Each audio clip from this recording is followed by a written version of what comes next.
Hai semua, Assalamualaikum warahmatullahi wabarakatuh. Perkenalkan, saya Arindi Mutiara Kamila, mahasiswa dari kelas Manajemen Media Massa, jurusan Jurnalistik, Institut Ilmu Sosial Ilmu Politik Jakarta. Di video kali ini, aku akan membahas suatu permasalahan atau kasus yang ada pada salah satu media jurnalistik. Nah, kali ini aku akan membahas salah satu kasus tentang PHK sepihak.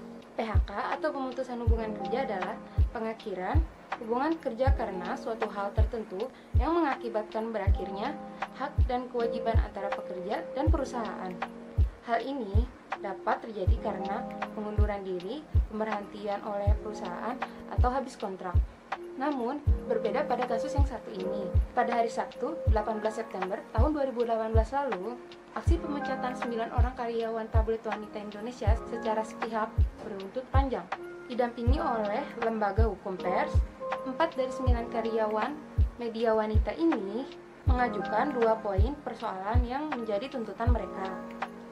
Yang pertama, terkait permintaan pihak perusahaan kepada para karyawan yang di PHK untuk membuat surat pengunduran diri.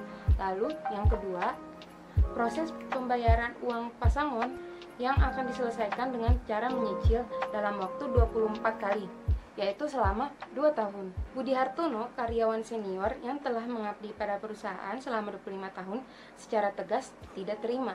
Budi juga menceritakan pihak manajemen tabloid wanita Indonesia pada tanggal 2 Agustus 2018 lalu meminta seluruh karyawan untuk memenuhi undangan rapat.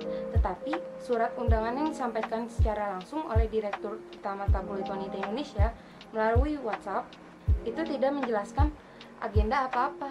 Ternyata pada hari H yang telah ditentukan, rapat tersebut membahas tentang kondisi sulit pertarungan media cetak di tengah gempuran media bebas digital.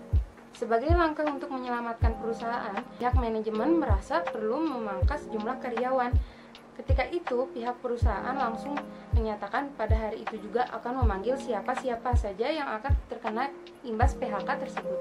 Karena dilakukan secara tergesa-gesa dan sedikit memaksa, seluruh karyawan yang terkena PHK terlanjur membubuhi tanda tangan surat kesepakatan bersama perihal pembayaran pesangon.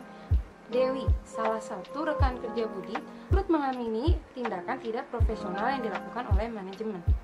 Penolakan Dewi ini ternyata juga diikuti oleh 3 orang temannya. Atas ketidakadilan ini, keempat karyawan tabloid wanita Indonesia ini mengadukan nasib mereka pada Federasi Serikat Pekerja Media Independen atau yang disebut FSPMI, Analisis Jurnalistik Independen atau yang disebut AJI, dan Lembaga Bantuan Hukum Pers atau LBH Pers. Pada tanggal 8 September 2018 lalu, Biparti pertama telah dilaksanakan di kantor LBH Pers. Namun, pihak manajemen tabloid wanita Indonesia yang diwakili oleh 2 orang, yaitu A. Khoir SH selaku legal dan Syahri perwakilan dari divisi HRD tidak bergeming. Dengan alasan perusahaan yang tidak sanggup membayar uang pesangon secara tunai lantaran defisit anggaran mereka, memilih melakukan terhadap selanjutnya, yaitu tripartit di suku dinas, tenaga kerja, dan transmigrasi. Tabloid Wanita Indonesia berdiri pada tahun 1989 atas inisiatif mantan model Donasita Indria. Di tangan Donasita Indria, tabloid wanita Indonesia sempat mengalami masa-masa kejayaan, terutama ketika pemerintahan Orde Baru. Sekian kasus yang dapat aku jelaskan kali ini. Wassalamualaikum warahmatullahi wabarakatuh.